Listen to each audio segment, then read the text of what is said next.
Hi, I'm Liz Seeley, founder of Starry-Eyed Strategy, and I help you turn creativity into your greatest competitive advantage. After decades partnering with the world's best, biggest, and most beloved brands, I want to take you behind the scenes to see how the most creative leaders turn ideas into impact. Each episode features leaders from top CEOs and CMOs to founders and authors, revealing how they stay inspired to create brands that launch and last, and how you can do it too. You'll walk away with practical lessons and tools you can use, whether you're repositioning your brand, rallying your team, or planning your next big launch. So let's get started and stay starry-eyed. My guest today is Amy Eldredge. Amy is Vice President of Menu at Crumbl, one of the fastest growing and most talked about brands in the world. Amy oversees the development and execution of the brand's innovative and highly anticipated weekly menu of cookie and dessert varieties. Since opening its doors 9 years ago, Crumbl has expanded to more than 1,000 bakeries across 50 U.S. states and Canada, establishing itself as the fastest growing dessert company in the country. Since joining the company in 2020, Amy has built and led a standalone product testing program, collaborating closely with a select group of franchise partners and her internal team to ensure product quality, consistency, and innovation, including, and added to that, the excitement, which we will talk about with every one of these delicious drops. She works alongside the founder and chief brand officer to conceptualize, develop, and launch new products that align with Crumbl's brand vision and growth strategy. Prior to joining Crumbl, Amy was the founding owner of Undercurrent, one of Salt Lake City's most celebrated oyster bars. Her background blends culinary creativity with operations expertise for large-scale menu innovation and fresh-baked brand growth. Amy, welcome to Stay Starry-Eyed. Thank you for having me. Excited to be with you today.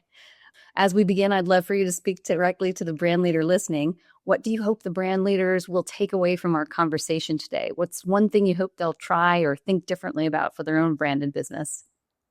Yeah, I think, one of the most important things for me, first and foremost, is to really know your customer, know your audience and intended market, do your research, and also don't resist having to adapt if you've missed the mark out of the gate. You might have an incredible brand strategy and vision, but if it's not aligned with your intended audience, you will be less likely to succeed. In the F&B space, I've seen really great ideas applied to the wrong market. And, this can be anything from the menu itself to the concept, to the marketing strategy, all the way to the font of your logo. So I think just understanding what your target demographic that you're after as the jumping off point, just in every capacity, is really important. Couldn't agree more. Tell us a little bit about the Crumbl target audience. Who is the top, most promising, most valuable and viable audience for Crumbl? We actually have a wide range of customers, everyone from Gen Z all the way up to, like our soccer moms and a few other target audiences in between. So we're trying to check a lot of boxes, admittedly. And so we're walking a fine line of making sure with that weekly rotating menu that we are including something for everyone within each of those demographic buckets. That makes sense. Is there a certain psychographic battery that binds them? Is there something when it comes to attitudes and values that bind the different ages? And yeah, I think what they've come to expect from Crumbl, specifically in our brand, is just innovation, constant innovation. So I think that I could say that would apply to everyone that is our customer. Yeah. Makes sense. Well, before we jump into all of that, Amy, I'd love to hear a little bit about how you started in this wild world of culinary creativity. What early experiences did you have, and what did they teach you about innovation and new product development that's been really helpful? Sure. Very, very early on as a child, I started baking. It's just been a part of my DNA since I was little. I came from a family where food is love and a love language. My mother and my grandmother were very sort of Martha Stewart type hostesses, and every occasion was, centered around food and experience and meaningful moments. And so for me, it just all started at childhood. And I loved baking. I loved cooking. I was devouring cookbooks at 7 years old. Always wanted to be in the kitchen, learning new things. And so I've been honestly self-taught in the culinary space since I was a little kid. And I, to this day, spend all of my free time doing exactly that, devouring cookbooks, spending my time in the kitchen. And that's really shaped and informed who I am as a person. And then along the way, heading into college, I, as many do, entered into the restaurant industry. And I was just really lucky to work alongside and under lots of inspiring chefs. One of my earlier jobs was in college. I was actually a hostess at the hottest downtown restaurant in Salt Lake City during the Winter Olympics, which was such an exciting experience. And the chefs were so inspired. And I fell in love with hospitality. And I just knew that this was a space I wanted to exist within. But I also felt like at that time, I wasn't really sure what a path forward in the food and beverage industry might look like. It just wasn't something that was as widely talked about, I don't think, back then. So it was always just something I did as a supplementary income going through, my degree and whatnot. And then getting into my mid-20s, I was really lucky to I moved to Philadelphia. I moved back east, and I was able to get an apprenticeship with a really well-known, wonderful, uh, renowned cocktail bar owner, and his name was Sasha Petrosky. He was out of New York City and was the owner and founder of Milk and Honey. I don't know if you're familiar with that bar. It's since transferred to his protege. He sadly passed, but it's still up and running, the original location. And that was really where I decided to kind of go all in with food and beverage. I still kind of my undergrad was in English literature. I sort of still envisioned myself going forward in that space. But after getting this apprenticeship with Sasha, that was where I really started to say, okay, this is where I belong. This is where my passion lies.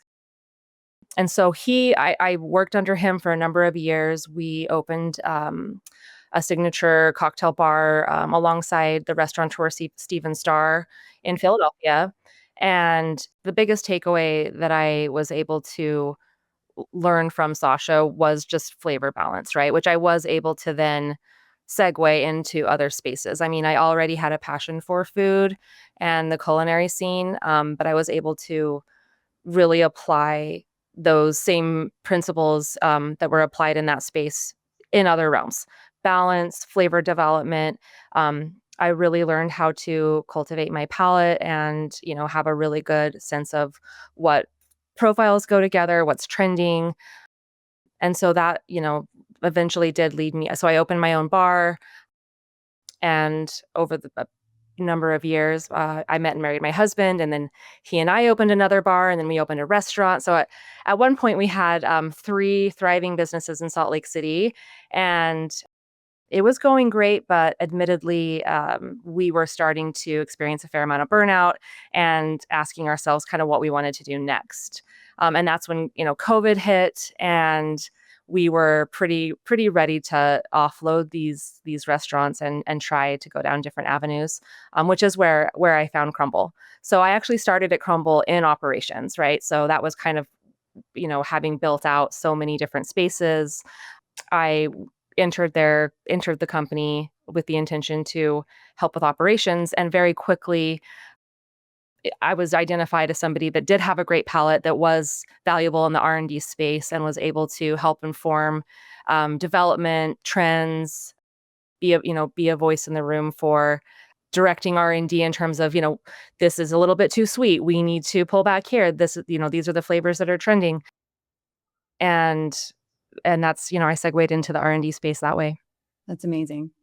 I love that you were a self-taught baker at one of the biggest bakeries.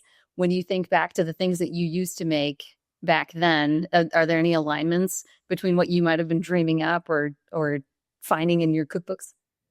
Absolutely. Yeah. I mean, I'm the kind of person that wants to learn how to make everything. So I have a massive collection of cookbooks. And, for me, it was just always the challenge of like, okay, now I'm going to learn bread. Now I'm going to learn cookies. Now I'm going to learn cakes. And that's an ever evolving process for me. That's truly what I do on the weekends. It's just a matter of what am I going to tackle next, whether it's in the baking space or the cooking space or whatever that looks like. So yeah, I think, getting into the cookie space it was actually ironically an easy segue, just having come from that background of flavor development, and a general understanding of what that entails. That makes perfect sense. And I love how you would discover flavor development through bar and cocktail and be able to apply all of those learnings as far as how the flavors go together, the mixology of it all into baked goods. How does that transition?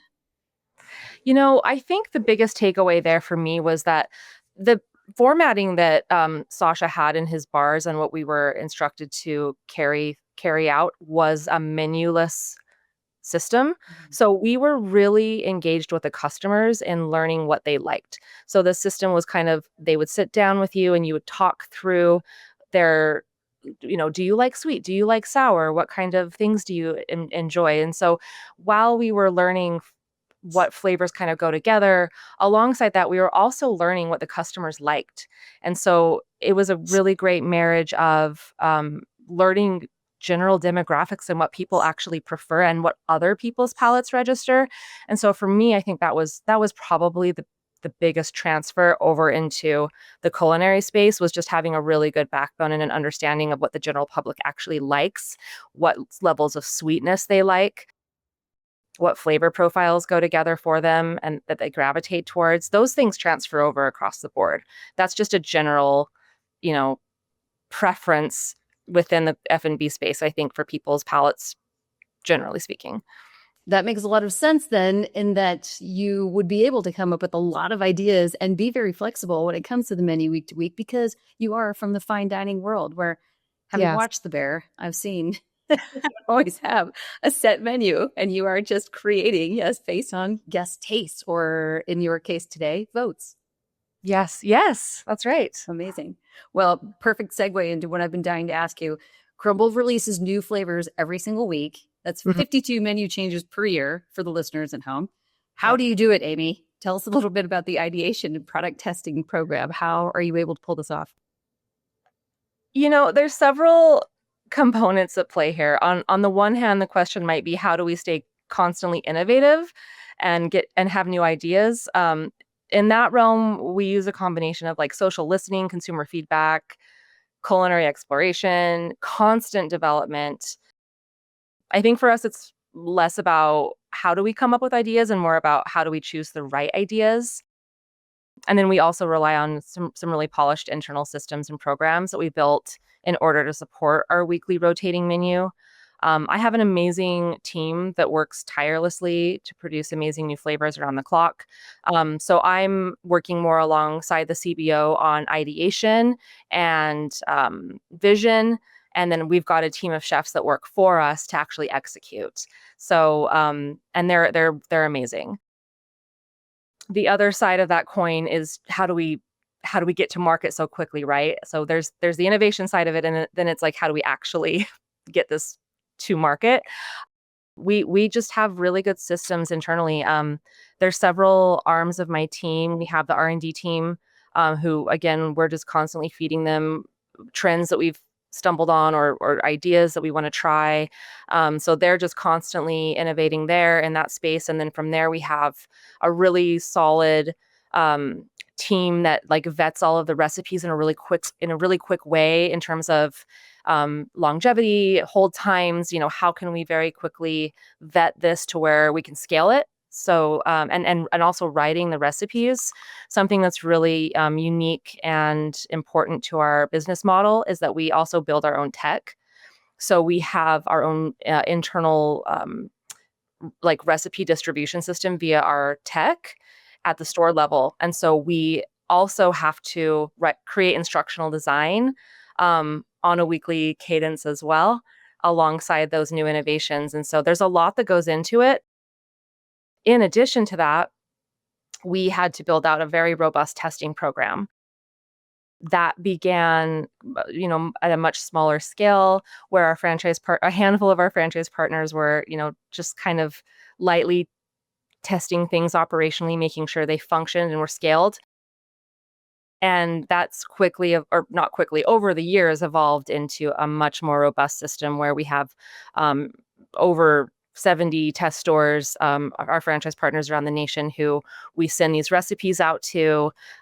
They vet them, give us operational feedback. We get customer data. we do a lot of other things too with surveys internally. Our analysts help us with a lot of different things. So a lot goes into just like that one singular dessert or cookie that gets launched. And it's really fun, but it's really fast paced. I'll bet. And when I worked at Yum, we had the restaurant ready process where a lot of people will talk about addendum, the process from creation, development, activation. Do you have a set process and does everything go through that, or do some of the simpler builds go faster and you're able to expedite them? There have been a couple of times when we've had to very quickly execute on maybe like a partnership or a rapid trend or just something that we feel as though has to get to market quickly and bypass some of those processes. But no, for the most part, we very much go through that entire life cycle on our team in order to make sure that the customer it's going to resonate with the customer. When we think about the ideation process, I completely agree. It's so much easier to come up with the ideas than it is, figuring out which fits. This is a bit of a tactical question, but tell us a little bit about how you are doing that trend tracking. When you think about monitoring what might be next, how much it is trend tracking versus instinct versus consumer behavior, and how are you keeping track of what is going to be the next big thing? Yeah, I think it's a good combination of all three. This is just it sounds cliche to say this, but what is that phrase, if you love what you do, you never work a day in your life. I mean, I have been devouring content surrounding trends in every space, beverage, food, my entire life. It's just been what I love to do. And so and our founder and CBO is the same way. So we are just constantly social listening. We work with our analysts. We're just we travel, we go to everything from fine dining to QSR in as many cities as we can, and we're just constantly immersing ourselves in that space. Um, yeah, so I think it's just a combination of that, and then we very much listen to social media, what our customers have to say. We pay attention to the consumer feedback within our testing program, and obviously, we do retrospective looks at sales and see what actually did resonate, and just a combination of all of those things. Of course. Do you have any favorite sources? And that could be publications online. That could be a certain social account as TikTok takes over Instagram. Do you have any favorites that you maybe check regularly? Gosh, that's a great question. I don't know if there's any particular accounts that I'm gravitating to necessarily. We're looking at a lot of different things. I wouldn't say that we're necessarily going after what this person is saying is trending or anything like that, but, yeah, I think it's just a lot of looking under every corner, every rock, just making sure we've left no stone unturned and we're really paying attention. Totally. And then what about the filtering process? So you have a lot of these, I don't know how many ideas you'd come up with per quarter, per month, whatever it may be. When you fill your pipeline, how many do you feel comfortable with to start as maybe initial ideas to turn into concepts? And then how do you choose? Tell us a little bit about that distillation filter process. Yeah, I think that goes back to what I was saying earlier about knowing your customer. I think we definitely went through a period of time where I wouldn't say we didn't know our customer as well, but I will say that we were maybe being a little bit ahead of trend curves, based on what our customers tend to prefer, and we had to be more mindful of that as we've gone along. Meaning we maybe swung for the fences with, say, like an everything bagel cookie, when that's just really not something our customers are ready for. We were chasing trends and innovation at a very high level, and we needed to rein it back in a little bit and get into a space of more ubiquity with our customer base. So I think that's probably our number one filter. I mean, we can definitely identify trends and learn what's going on, but then from there it's a matter of like, okay, of these trends that are occurring, what will resonate with the Crumbl customer fan base, and that's we have a pretty good sense of what that entails and how to filter that out. That makes sense. And is there a way that you would battle test these? Do you do concept testing for For some, for all. We do it for everything. Yeah. Mhm. We have so I think you mentioned, I don't know if you were referring to our app voting. But what we've started doing recently is actually generating AI images. Some of them we shoot internally too. It's a combination of both. But we've been uploading images of what the vision of the final product will be on our app for voting, so that we can get some preliminary data there based on visual and concept. So that's been really helpful and informative. Um, and then, yeah, when we send things out to our testing program, we have surveys that customers fill out once they purchase the products and give us feedback there. We do, like I said, we send out marketing surveys with the products, asking questions about, gauging levels of interest. So yeah, we have a lot of different avenues we explore to make sure that people are really, it's going to resonate. I love all of that. Is there a process to that? Do you start with the social polls and then do the official concept test? If they pass those hurdles, are they hurdles based on what performs? Yeah. So we have started now with the voting on the app, just to gauge like the, initial general interest. From there, we'll go into dev, and really flesh out the actual product itself. Alongside that, we'll start doing the surveys and sending things out to the test stores for actual like customer consumption and feedback. Um, so it's a little bit of simultaneous on some of those in some of those realms. But yeah. It's wonderful. And Yeah. I always participate in the Crumbl surveys because Oh, I love great. them. I love And requests for new ideas, love. And I've also Yes. snooped around in stores to see, like, trying to figure out in the back of house the procedures, the schedules. How are you doing this? Especially with the teams who, as you know, many bakeries or restaurants in general struggle to do, quarterly windows or monthly windows, let alone weekly windows. Tell us a Yeah. little bit more about that. Maybe the ops shakedown. Sounds like you're doing those CLTs on location. And Mhm. then how do you keep things just very streamlined so these teams are able to execute against so many different iterations at a time? Yes, that's probably one of our biggest challenges. So, one of the sections of my team that I mentioned earlier, they're responsible for kind of taking the beautiful work that the R&D team has done, and then saying, okay, great, but now we need to make this make sense for Baker's store level, right? So they're able to work alongside the R&D team to kind of scale, and it goes back and forth between the two teams of this won't work, they won't understand this, and then how do we create instructional design where this makes sense, because we have them doing some pretty high level bakery techniques. And oftentimes in our assumption and the way that we have to operate is that someone is seeing this for the first time and maybe has never baked before either. So we need to get the instructional design to a place where we can explain high level baking skills and dressing styles and mixing applications and all the different things that go into it, at a very digestible level for maybe someone who it's their first day on the job, which is a really fun challenge. But it's very, very necessary in order for things to turn out as intended. What's an example of that, Amy? What's an example of one of those more skilled techniques that they might incorporate into one of the builds?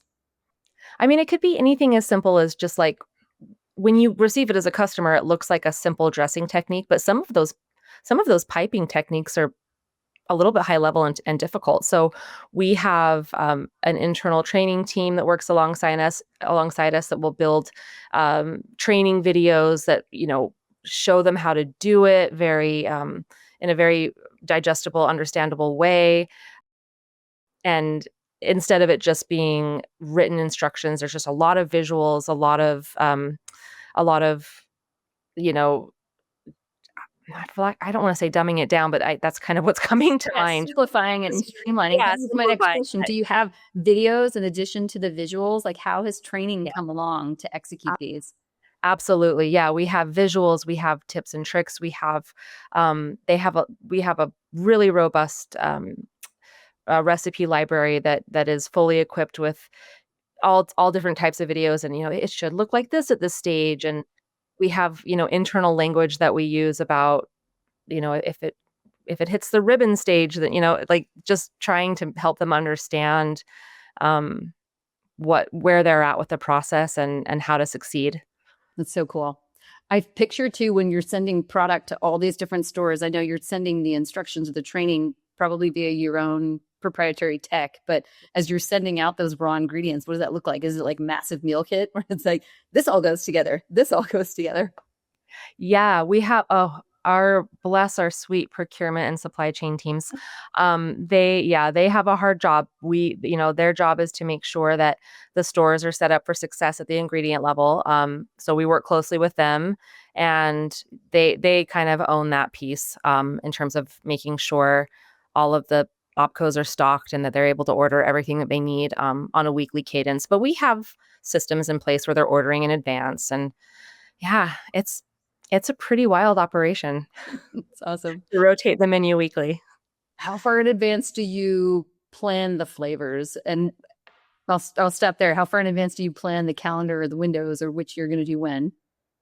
Yeah, we strive to be at the bare minimum 6 months out. There are times where we have had to adapt and change based on company needs or trends or anything, sometimes there's a partnership that comes along that's an entire week-long lineup, things like that. So, that's always our goal, is to be at least 6 months ahead, and then our team, that's the calendar piece. Our team is always trying to be we're always striving to be about a year ahead, but again, we don't wanna get too far ahead because we want to capture trends and keep our, finger on the pulse with that. So we're far ahead enough, but we keep it, flexible and adaptable. That makes sense. That's what I was going to ask next. What's flexible versus for those cultural components that you need to sneak in versus what is locked in? Or do you have some that you say this is definitely a part of the menu because it tested so well, but these maybe can be moved around a bit,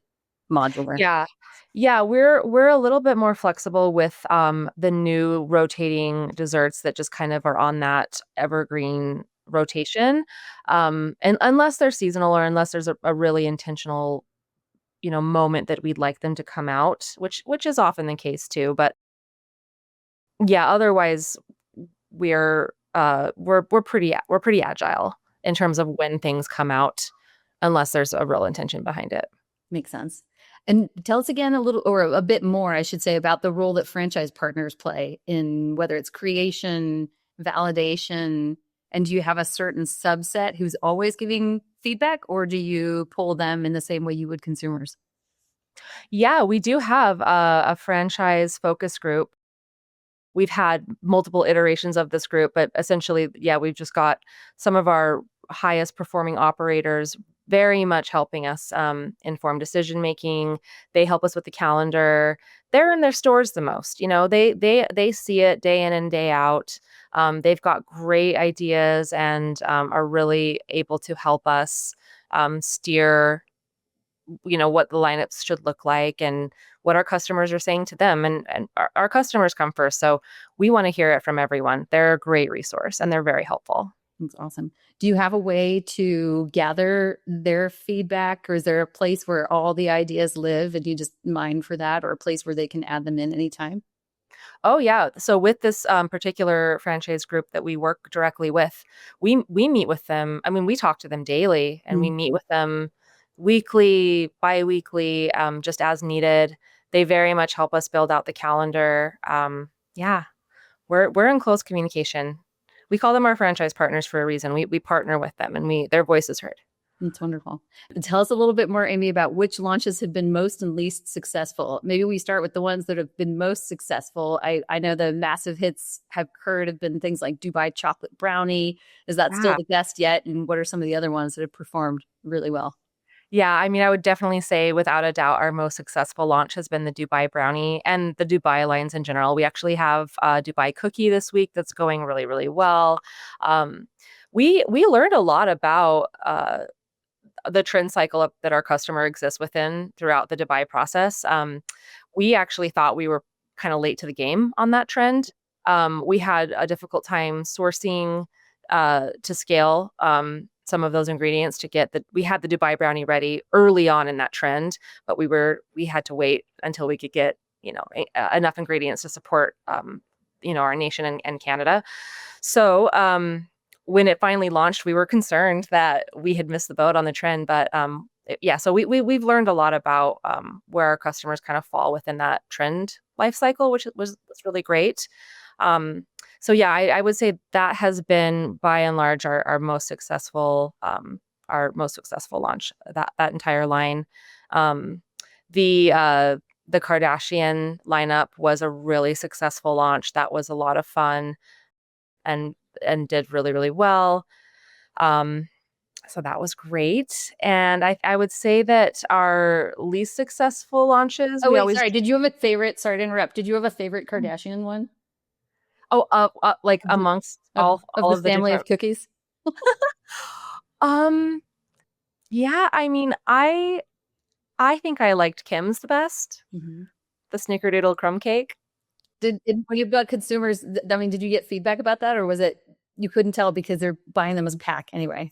Probably get one of each. Oh no, we got a lot of feedback at the product level. That was a really good moment for us as well because we had actually presented a lot of different options for that partnership, and what we ended up with were very, true to our brand, sort of classic crumble cookie type offerings, and the customers loved it. And so it was another great moment of, learning more about what our customers tend to gravitate towards. They tend to really just like really innovative, fun iterations of cookies and desserts. And that was a good moment to learn that as well, or revisit that rather. That's awesome. Okay, I'm sorry I interrupted. Then on the flip You're great. side, tell us which ones didn't land.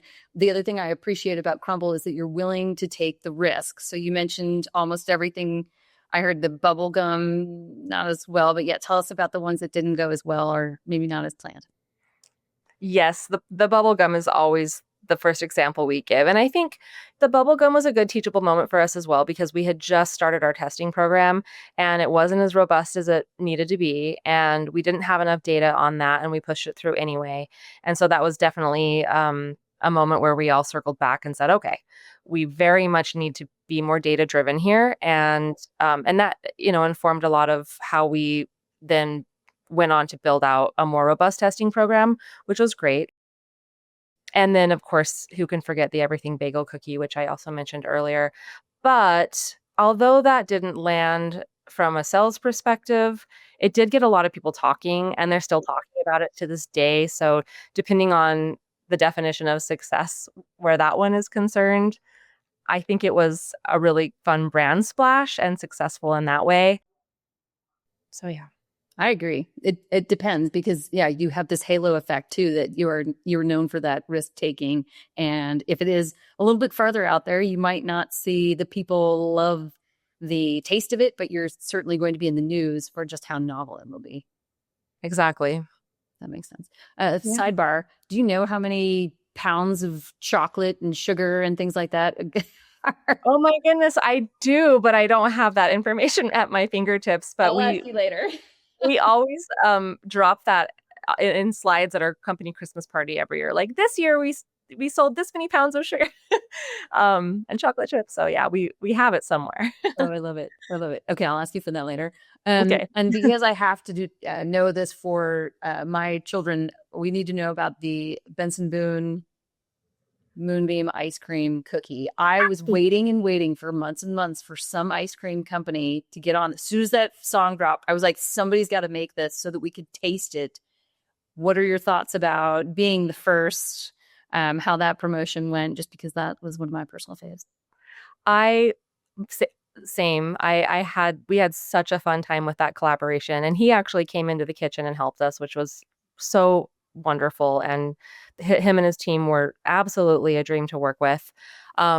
Yeah, I had actually seen him on Saturday Night Live about 2 weeks prior to learning that we were going to do this collaboration, and that was the first time I'd heard of him, and I had that same thought. He performed that song, and I remember thinking, "That's interesting lyric.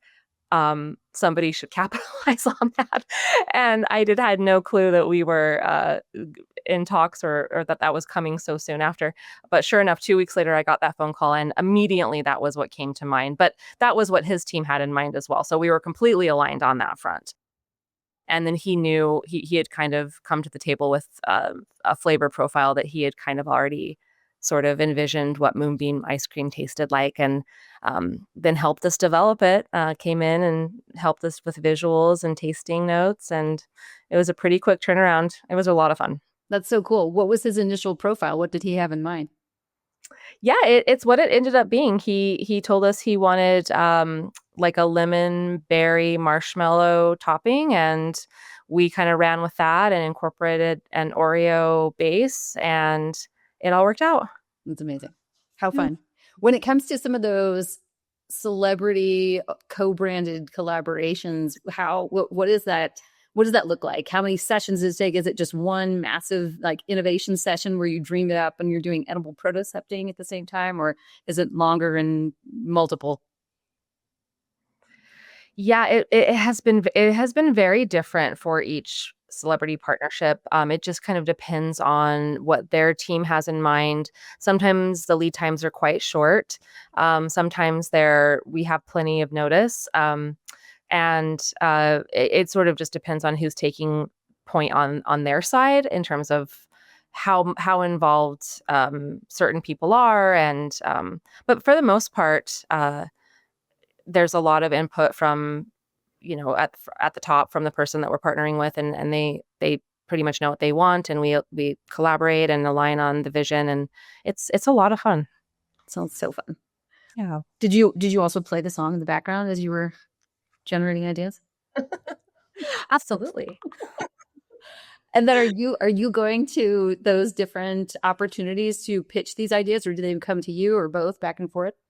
Yeah, it's been a combination, and I'm probably not as informed to speak on behalf of that.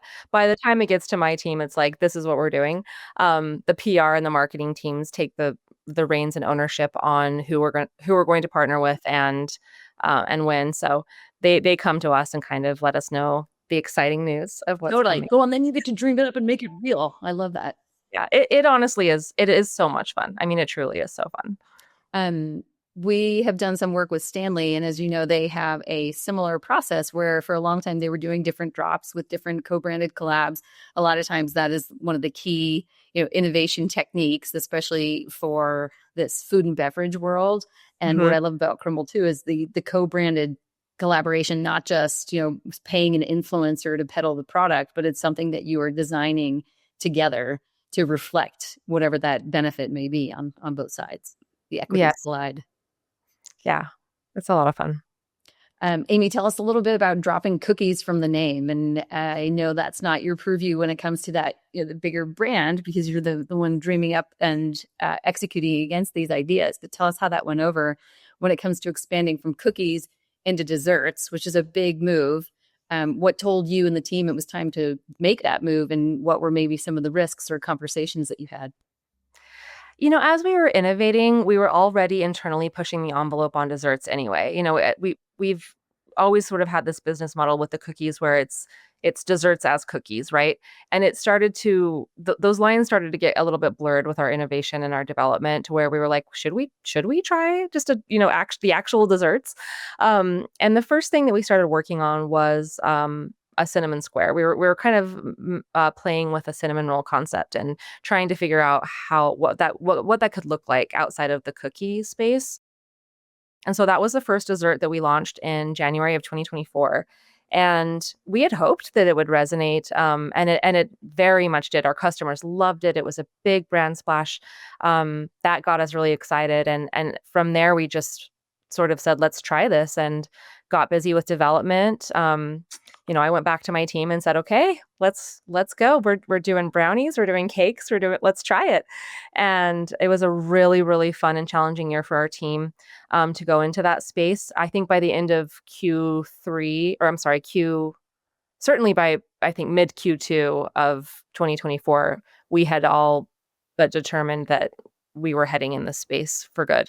And I can't recall exactly when we dropped desserts, but I feel like it was around that time. That decision was made at the top. And yeah, we've just ran with it ever since. It's been great. It's awesome. A lot of brands, I'm thinking like Starbucks, coffee, Dunkin' Donuts, they're in business for decades before they do something like that. And it seems like, yeah, you had the freedom and the leeway to make some of those decisions earlier than most. Yeah. Yeah, I mean, we'd like to we are going to continue to explore other spaces. It's no secret that we launched a dirty soda program in Canada, and that's coming to the US as well. And, we're constantly innovating and looking into new product lines and where we're going to take things next. Cool. I did see that. What makes this dirty soda, Crumbl's dirty soda, different than some of them that are already out there, like a Swig or others? Yeah, I mean, we spent a lot of time on the dirty soda program.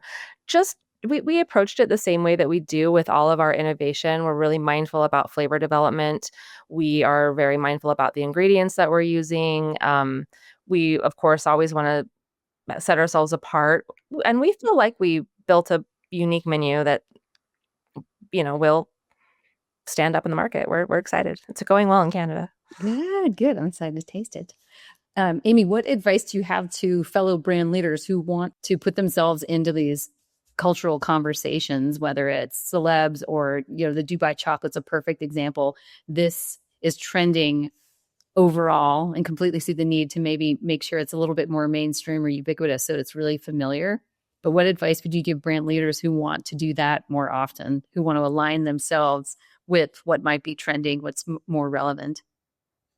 Yeah, I would say, I mean, immerse yourself in every different capacity of whatever it is that you're seeking, right? If you're going after something in particular, find out who was doing it. Go get every different iteration of it that you can find. If it is the Dubai chocolate, seek out what spaces that's living in and go try every different iteration. I mean, just do a ton of research. Yeah, just learn more about the actual trend itself and where it's happening. Amy, I have to ask, some brands are rushing to reformulate and make these better for you claims in response to sugar concerns, the rise of GLP-1. As we know, there have been a lot of headlines around the war against sugar. What are your thoughts, and how do you decide if and when to adapt or adjust, especially because Crumbl has been so staunchly excited about sugar for the nation and beyond? I know. I think so yes, we are having these internal conversations. We're very much aware, and we very much want to rise to the occasion. So we are exploring what we can do here. There's a lot of internal conversations happening. This might look like reducing sugar and overall calorie count, reformulation.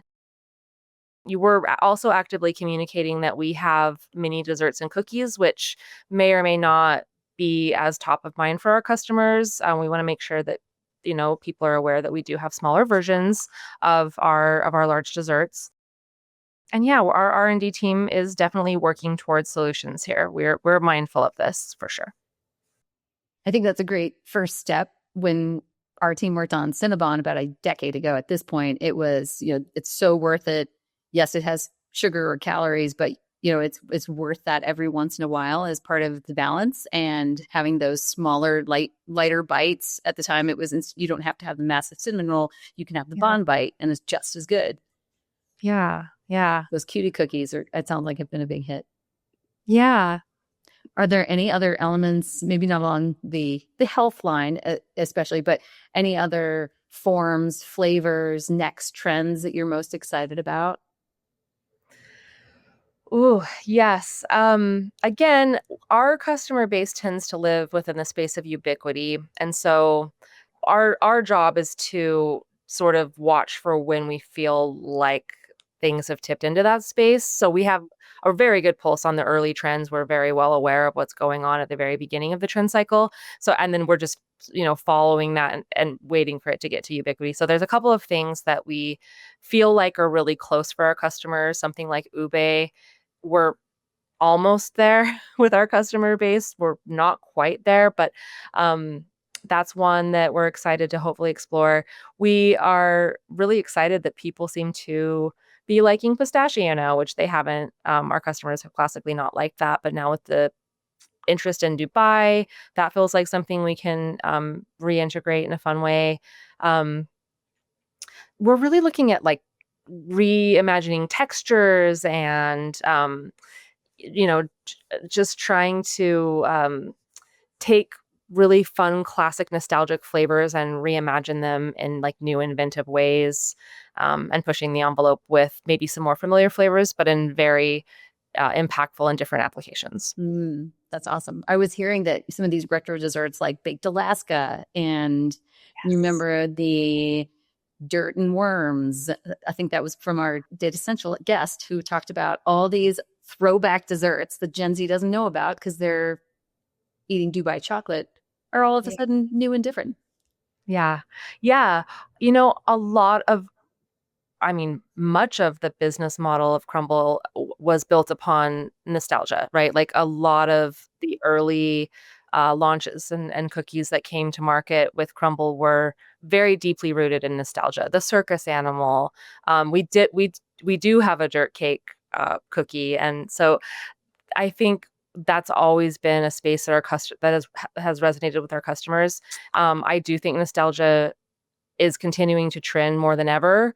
It has been trending, but I think it's now more than ever very much at a peak. So we very much lean into that. We're always kind of, but you bring up a good point in that um, it's interesting to see what the life cycle of nostalgia too, because now Gen Z, what is nostalgic to them is a little bit different than it was when the company first started. So we're yes, we're actively exploring that space too. So fun. And do you have any wish list recipes that could be something you are like really wanting to develop? And that could be a recipe or an ingredient combination, or I'm thinking it could be a celebrity collab. What would be on your wish list of like the next dream drop? Oh my goodness. I might have to think about that for a second. I think honestly, I think my biggest wish is to just really either create the next viral trend or find it before anybody else does and just really run with it. Genius. Um, and whatever that might look like, I think I'm open to that. I think I just want to find some really fun ways to surprise and delight our customers in a really unexpected way. Totally. I know I've sprung that one on you without sending it in advance, but I'm trying to think of who's bigger than the Kardashians or Benson Boone. Like who's I know, it's been pretty wild. And working with Martha Stewart's team was also like a childhood dream come true. It was just amazing. So, That's so fun. yeah. Well, Amy, as you think about Crumbl expanding, I know that you just signed the first international deal in Mexico. What excites you most about taking the brand global? And will the flavors that you're developing travel, or will you need to localize? And which ones would go which direction? Yeah, so we did open in Canada in 2023. So that was actually our first, out of the US expansion. And we went into that with a mindset of adapting flavors and making sure we were being mindful there.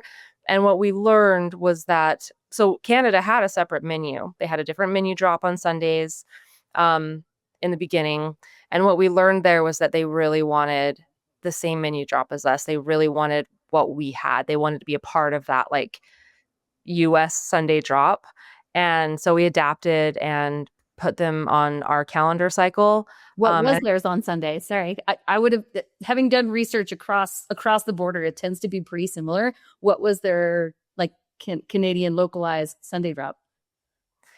oh, it was just a completely separate menu. So they also had it, and it was still an assortment of our Crumbl flavors.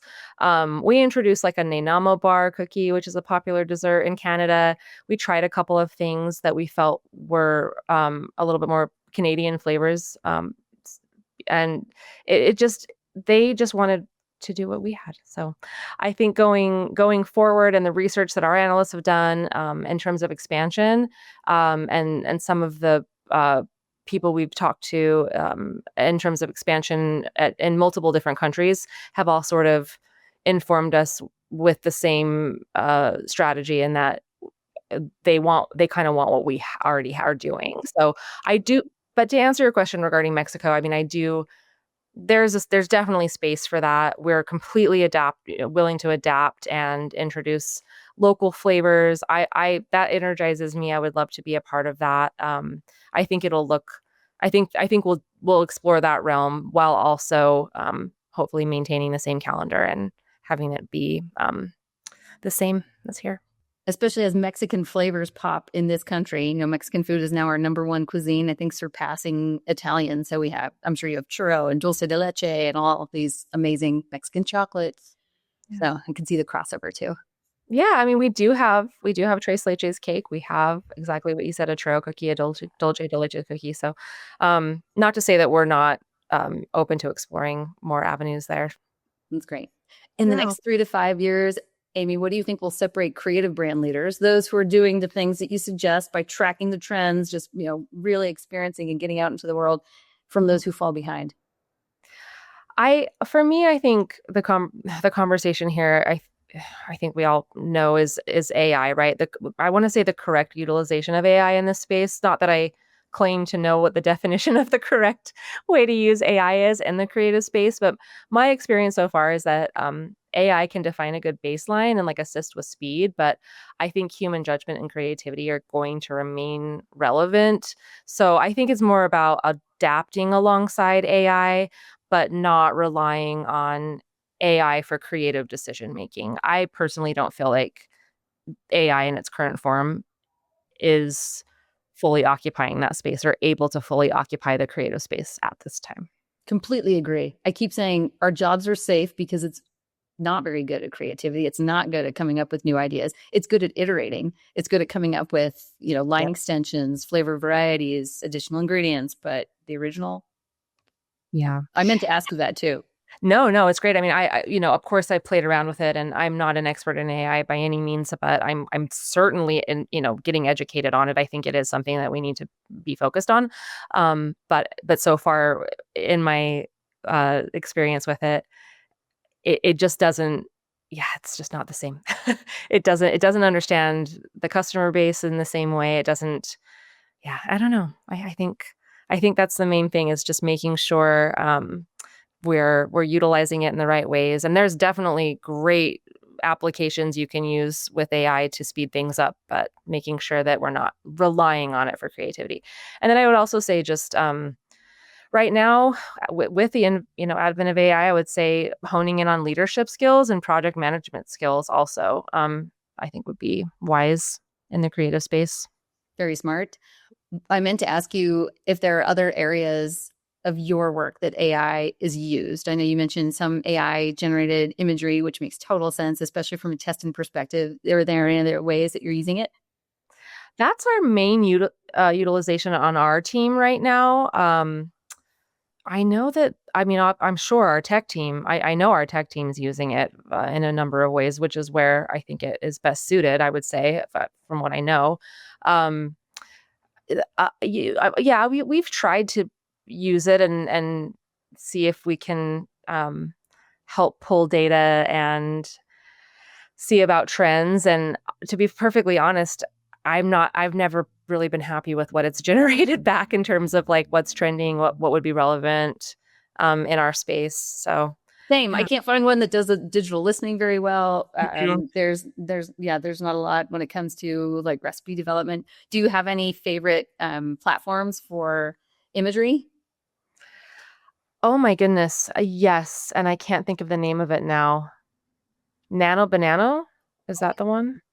I haven't I tried think. that one. I've been using Ideogram and another. Well, we'll exchange. Okay. Yes. There was another one that starts with a T and I can't think of the name, but Okay. yeah. And Amy, other than devouring your cookbooks and baking on the weekends, which is amazing, like you said, it's rare, I think, for someone to do their day job for fun and do it outside of work. What else do you do to stay creative day to day? Yeah, I actually took up running about 4 years ago. I really think I found it's really important for me to clear headspace and put down the tech and get into my head for as often as I can. That definitely helps. Um, Being grounded and helping me ideate. So that's prioritizing my being with my own thoughts is really, really important. Yeah, I meditate. I prioritize reading. And I really do just bake and cook and devour content and immerse myself in it all the time. I love it. Yeah. Yeah. And that's what they say. Ideas come to you when you least expect them. Like running, doing things that are outside of the realm. When Yeah. you say you're on a run, you do have an amazing idea. Do you wait until you are together with the team? Like, is it a group activity, or do you have a receptacle, like a place where you send, or would you send it to the CBO? What would you do with that idea? Yeah, if it's on the weekend, I'll file it and bring it up first thing on Monday, or think about it more over the weekend. But it definitely is where I get my best ideas for sure. That's great. Well, let's switch into a little starry-eyed sparks. A couple of lightning round questions for you. What is the most inspiring book you've read? And that could be of all time or lately. Okay, I have three. um, the I think the book that inspired me the most in my life and kind of helped shape how I viewed reality in my early 20s. So it's just kind of the overall book that shaped me, was the Book of Secrets by Deepak Chopra. Ooh. Very much was very good for my young 20-year-old self. Um, and then in the professional space, I really like this book called From Impressed to Obsessed by John Picoult. I uh, learned about him a number of years ago at a conference I went to in New Orleans, and he actually came and spoke at our owners conference this year for Crumbl. He just has a really terrific lens through which to view the customer experience. Mm. So I really like that book. And what's your third? Well, I wasn't sure if we were doing like novels or um no, my favorite novel in general is Frankenstein. My Ironically, my actual undergrad was in English literature with a focus on Victorian horror, so I love the book Frankenstein. That's awesome. Awesome. I haven't read any of those, and I had a journalism degree like you. I'm going to seek those out. I love that. Amazing. Which is a brand you admire, Amy, that's not your own? Right now, I'm actually really fascinated with the NA beverage scene. Mm. Um, so I am really loving three NA brands. I'm loving Liars, I'm loving Saint Agrestis, and I'm loving Dessois. Ooh, okay. I'll look those up. What about a word that describes how do you want to lead in the next year, especially as you think about the next things you'll ideate and develop? I think I would say authentically. Yes. Let your own creativity lead. One new Yeah. thing you'd like to try in the next year? I want to run a full marathon. I ran two half marathons last year. I'm gonna try for a full. Yay. Do you have a race picked out? Yes, I'm going to try for the St. George Marathon in southern Utah Woo woo. in October. Awesome. Rocket. Speaking of something like that, when you cross the finish line of your marathon, what's your go-to pump-up song? What's your most exciting song that gets your creative juices flowing, but also maybe ready to run? Absolutely. Starlight by Muse every Love. time. Your favorite cocktail or mocktail?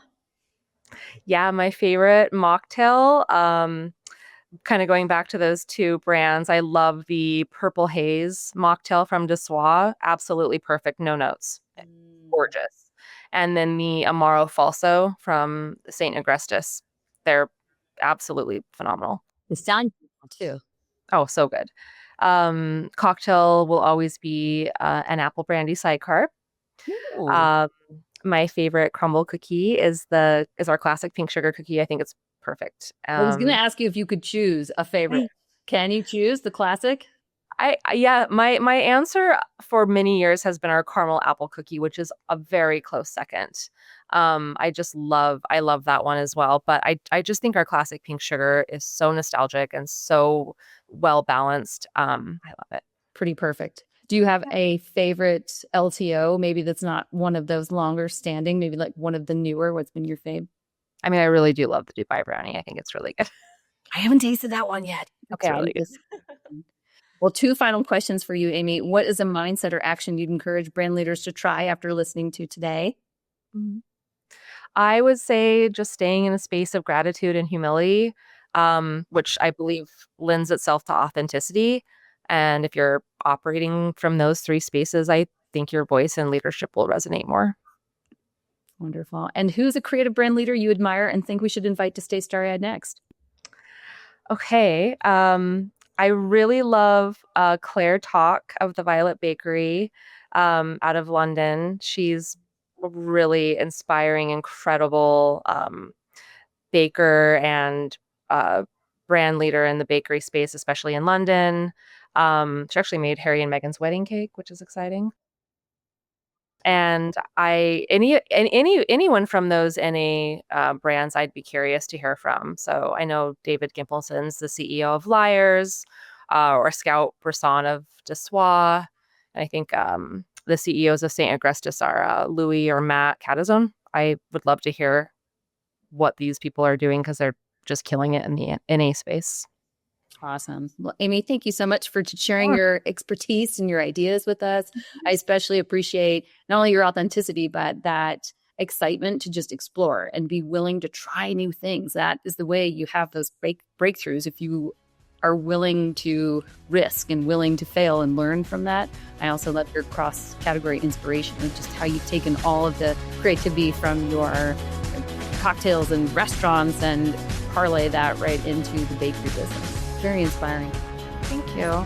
Thanks for listening to another episode of the Stay Starry-Eyed podcast. I hope today's conversation sparked new ideas, strategies, and tools you can use to move your brand and business forward. If you enjoyed this episode, here's how you can help share it with your fellow brand leaders who need it most. Hit follow, share it with a friend, and please leave us 5 stars or a quick review. You know we love all the stars. You can also find show notes, resources, and additional inspiration at starryeyedstrategy.com. Until next time, stay starry-eyed.